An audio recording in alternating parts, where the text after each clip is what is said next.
Welcome to study with Rajiv. आज का class parajumble को लेकर है।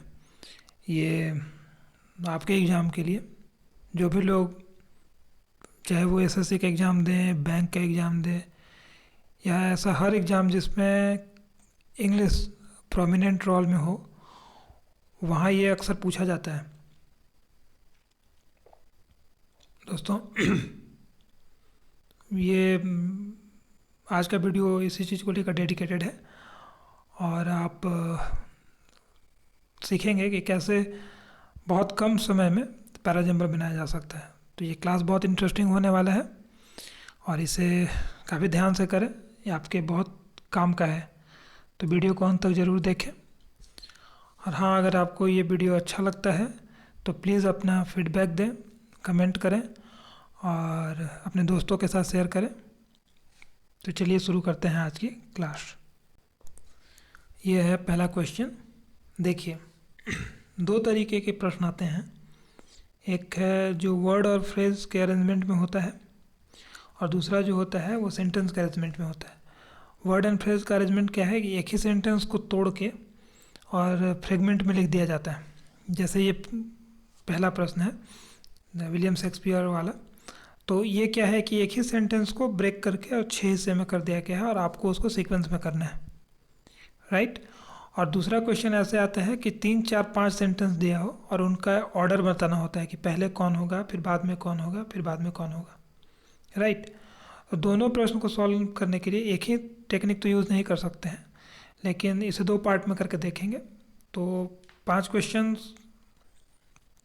हम भी फ्रेगमेंट में बांट के रखे हैं। शुरू वाला क्वेश्चन जो है वो सेंटेंस के को ब्रेक करके जो सीक्वेंस बनाना है उसको सीखिए और बाद में फिर कैसे सेंटेंस को ऑर्डर में लाते हैं। तो यह सबसे डिफ़िकल्ट पोर्शन इसलिए होता है क्योंकि इसमें समय बहुत लगता है, बहुत कंफ्यूजिंग होता है इसमें। तो कुछ ऐसे ट्रिक्स हैं जिसको आप अप्लाई कर सकते हैं और आप काफ़ी आसान कर सकते हैं। जैसे आप ध्यान से देखें इसे। सबसे पहला रूल तो आप याद रखें कि सब्जेक्ट, वर्ब और ऑब्जेक्ट वाला कॉन्सेप्ट। मतलब हमको हमेशा ये होगा कि सब्जेक्ट के बाद अक्सर वर्ब आता है। तो आप जब भी क्वेश्चन पढ़ें तो पहले देखें कि सब्जेक्ट के बाद पॉसिबल वर्ब क्या आ सकता है, राइट। जैसे इस क्वेश्चन को ध्यान से देखें। The William Shakespeare have provided us that have become such common expression with a number of phrases of have realized their sources। इतना पढ़ना नहीं है। सबसे पहले आप देखिए इसमें शेक्सपियर क्या है, सब्जेक्ट है, राइट। तो शेक्सपियर के बाद वर्ब कहाँ आया है, हैव प्रोवाइड अस। फिर हम ये सब्जेक्ट के बाद वर्ब को देख लिए। अब ऑप्शन में देखते हैं कि पी में शुरुआत कहाँ से है, तो सी नंबर में। अब पढ़ना ही नहीं है क्योंकि पी सिर्फ एक ऑप्शन में दिया है, आगे बढ़ जाना है। 1 सेकंड में हुआ ना, ओके। दूसरा क्वेश्चन देखें और इसी टेक्निक को अप्लाई करें। Event today in many countries neglected and therefore. पूरा क्वेश्चन नहीं पढ़ना है, पहले ये देखिए कि ये वर्ड आया है नेग्लेक्टेड, ठीक। ये वर्ब है तो यानी सब्जेक्ट चाहिए। नेग्लेक्टेड किसके बाद आ सकता है, टू बी प्लस V3 होता है। थोड़ा ग्रामर का रूल तो आप जानते ही हैं। हैव के पास बाद V3 होता है, मतलब परफेक्ट टेंस में, या टू बी के बाद वर्ब 3 होता है। इस हिसाब से टू बी प्लस वर्ब 3 आना चाहिए, यानी देख क्यू के बाद पी आएगा, right. Women continue to be neglected, है ना। टू बी के पास V3 आता है और V3 है यहाँ, तो क्यूपी ढूंढना है उस ऑप्शन में कहाँ कहाँ है। तो क्यूपी यहाँ है और यहाँ है, ये 2 ऑप्शन काट दीजिए। एलिमिनेशन मेथड सिखा रहे हैं। अब 2 ऑप्शन कट गए, अब इन दोनों में देखना है क्या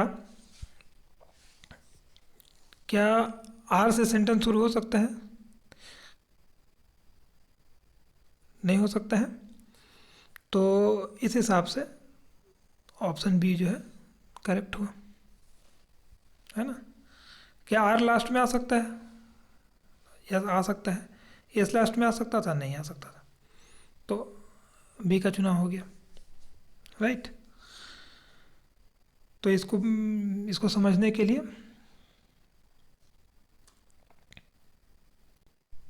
अब इस सेंटेंस को देखें।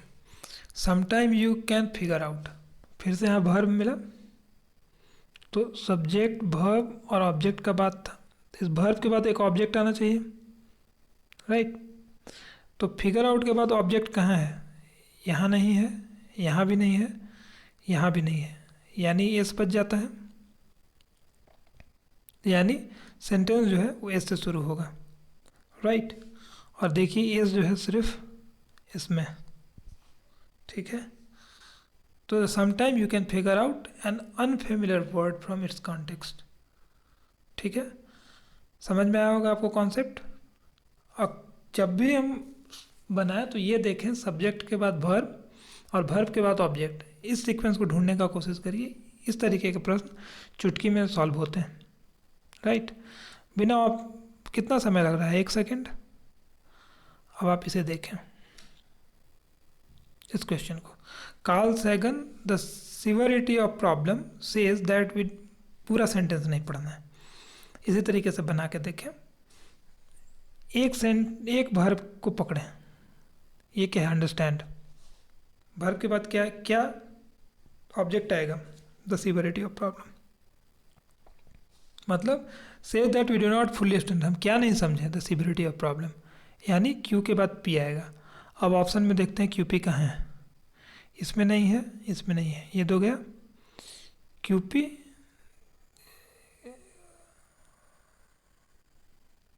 पी सिर्फ यहाँ है, राइट।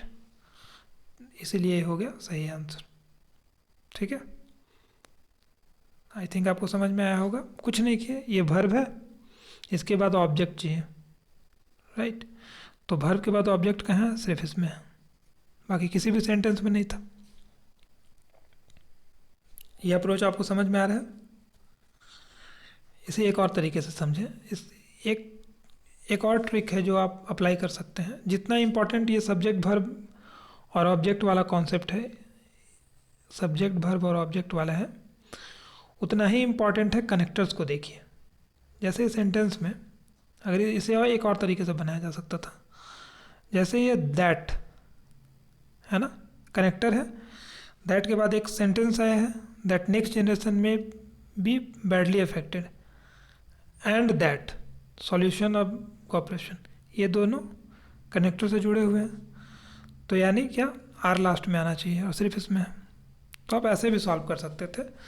मल्टीपल तरीके हैं सॉल्व करने के, लेकिन आप जैसे आप चाहें, लेकिन सब्जेक्ट वर्ब एग्रीमेंट लगाएं और नहीं मिले तो कनेक्टर्स लगाएं।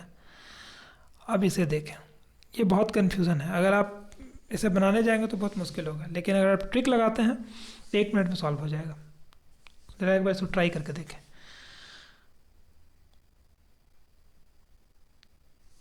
ठीक है।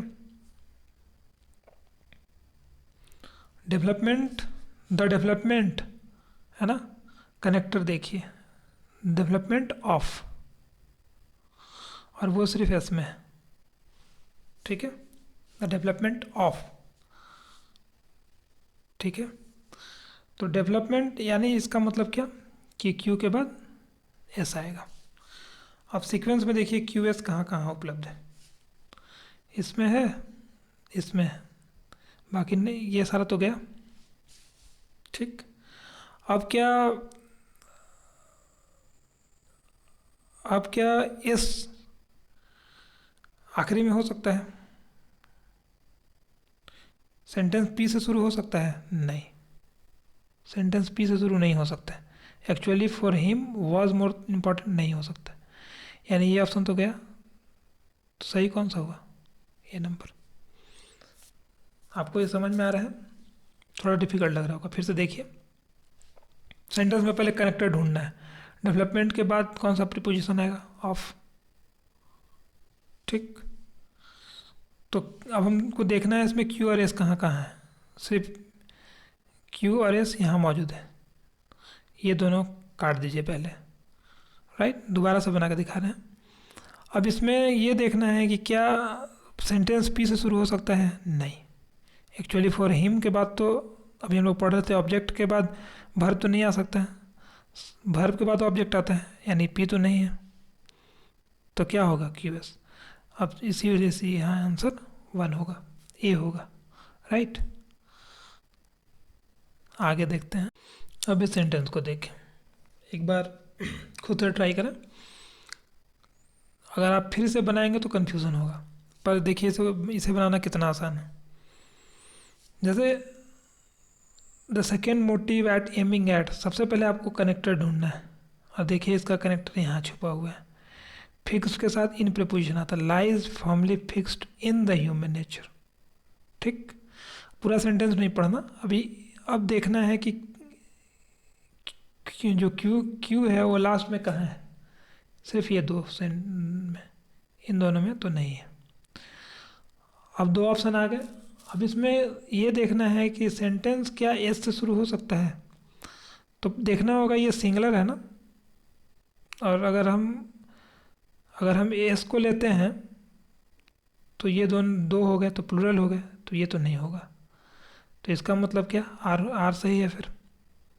The second motive ambition, right, तो ये सही हो गया, ये गलत। ठीक है, उम्मीद करते हैं आपको ये समझ आ रहा होगा। थोड़ा ही क्वेश्चन का पैटर्न नीचे हो गया है, इसको देखें ध्यान से। ये प्रश्न है एज, अब ये सेंटेंस वाला है, ठीक, ये टाइप 2 हो गया। पहले वाले सेंटेंस में सेंटेंस बीच में ब्रेक होता था, उसमें हम सब्जेक्ट वर्ब और ऑब्जेक्ट देखते थे या दो कनेक्टर ढूंढते थे, फिर वो दोनों को देख के ऑप्शन में जाते थे। ऑप्शन में जाके फिर हम लोग ये चेक करते हैं कि कितने ऑप्शन से मैच कर रहा है, फिर मैच करते हैं। पूरा सेंटेंस पढ़ के सीक्वेंस बना के बनाना बेवकूफ़ी होगा, क्योंकि एग्जाम में समय कम होता है। अब ऐसे ही जब सेंटेंस बड़ा बड़ा हो तो कैसे अप्रोच करेंगे क्वेश्चन को, वो समझिए। ठीक है, यहाँ देखें, as the girl grew up she become prettier and prettier, एक सेंटेंस है। She began to be treated worse than any servant, after house hold work she would sleep among the cinders. ठीक, and the prettier she become the more the sister hated her, she was compelled to eat a scrap of left over। और एक नीचे इसका sentence है, नीचे देखिए, the habit earned her the nickname Cinderella। अब देखिए कनेक्टर क्या है, सिंड्रेला। कौन सा हैबिट जो है इसको, इसका निकनेम सिंड्रेला रख दिया है। ऊपर देखिए एक जगह था, ये देखिए यहाँ पर, among the cinders, after house hold work she would sleep among the cinders. इसी वजह से उसका हैबिट होने की वजह से उसका नाम क्या हुआ, सिंड्रेला, यानी क्यू लास्ट में आएगा। अब ऑप्शन को ध्यान से देखें, ठीक है, क्यू क्यू के बाद सिंड्रेला, तो क्यू किसके लास्ट में है, सिर्फ ऑप्शन बी के लास्ट में, राइट। कितना आसान है इसको बनाना, सिर्फ आपको क्लू ढूंढना है, राइट। अब आगे बढ़ते हैं, ध्यान से देखें। थोड़ा बड़ा सेंटेंस है पर बहुत आसानी से किया जा सकता है इसको। क्वेश्चन है, a man who climbs a mountain faces several danger, a cylinder of oxygen can be very expensive। अब अलग अलग सेंटेंस है, इन्हें ऑर्डर में लाना है। The atmosphere at such great height contains less oxygen than in the plane and therefore may be difficult to breathe। ठीक, at another danger is the avalanche, huge mass of snow sliding down the mountain and mountain may get swept off। This means the mountaineer has to carry his own supply of oxygen in cylinder। It is proof of man's indomitable courage that in spite of all this danger he continued to climb the highest mountain। पूरा sentence में ये है कि अब इसमें हमको ढूंढना है क्लू। अब तो ये पता है ना कि एक आदमी, एक मैन जो है, जो माउंटेन पे चढ़ता है उसको बहुत सारा डेंजर आता है, और सिलेंडर जो होता है बहुत एक्सपेंसिव होता है, एटमॉस्फेयर भी हाइट पे बहुत होता है। बातें सब समझ में आ गई, लेकिन ऑर्डर कैसे बनेगा, तो आप ध्यान से देखें। इसमें दो ग्रुप बन सकता है। क्या बन सकता है, अ सिलेंडर ऑफ ऑक्सीजन, पी में है, और ऑक्सीजन इन अ सिलेंडर, ठीक है, इसमें है। ये देखिए दो ग्रुप है ना। A cylinder of oxygen can be very expensive, this means the mountain has to carry is own. तो इसका मतलब क्या है, एस और पी एक साथ में आएंगे। एस पी कहाँ है देख लीजिए ध्यान से, इसमें नहीं है, इसमें नहीं है, इसमें नहीं है, एस और पी सिर्फ इसमें है, इसलिए हो राइट आंसर। सिर्फ क्लू ढूंढना है पूरा।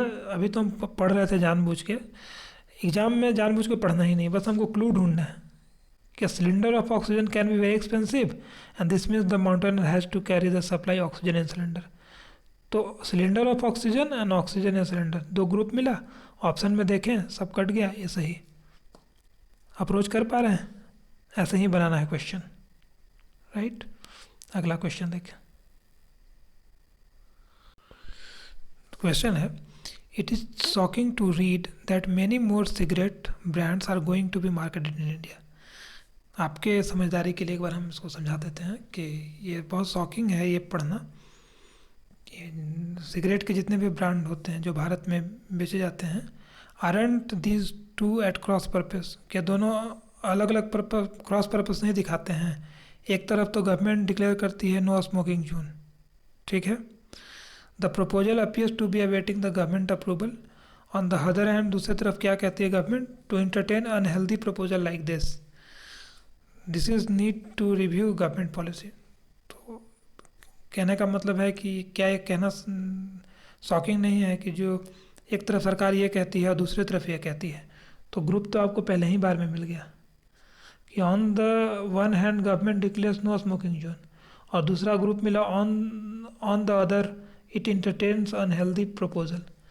तो क्यू का एस के साथ तो संबंध है, पहले तो अब दिख गया। अब क्यू एस ढूंढना है कहाँ कहाँ है, तो जिसमें क्यू एस है उसको रखें, बाकी को काट दें, यानी ए और बी में से कोई होगा। तो क्यू के बाद क्यू एस के बाद पी तो 100% आएगा। क्यों, देखिए, on the one hand government declares no smoking zone, on the other hand government entertain unhealthy proposal like this, किस टाइप का। तो क्या ये दोनों क्रॉस पर्पस नहीं है, यानी उसके बाद पी आएगा, और वो सिर्फ ऑप्शन ए में है, इसलिए ए होगा, ठीक है। आई थिंक आपको ये समझ आ रहा होगा। आगे बढ़े, यह है आप आज का लास्ट क्वेश्चन, और प्रश्न को समझें। The life of the honey bees colony centre around the activities of its single queen. Fertilization of these eggs takes place before they are deposited in the cell. When the egg hatch into a larva, they are looked after and fed by the worker bees. During the summer month, spend most of the time laying the eggs wax cell of the honeycomb. The honey basically, अब देखना है इसमें इस sentence को कैसे, इस parajumble को कैसे सॉल्व करेंगे। तो ध्यान से देखें, laying egg fertilization of this eggs, और आर को देखें और पी को देखें, ये दोनों का ग्रुप बन रहा है ना। Fertilization of the egg takes place before they are deposited in the cell during the summer month, spend most of the time laying the eggs. तो लेइंग एग्स और दिस एग टेक्स प्लेस, ये R और P का group बन रहा है ना यहाँ, ध्यान से देखें। और आर और पी का group, during the summer month most of her time laying eggs in the wall wax of cell of her body comb, और fertilisation of this egg takes place. तो इसका मतलब है कि आर और आर के बाद पी आएगा। पूरा सेंटेंस नहीं पढ़ना है, आर और पी ढूंढना है ऑप्शन में। आर और पी कहाँ है, सिर्फ बी और डी में, राइट, ठीक। और बी है राइट इसमें।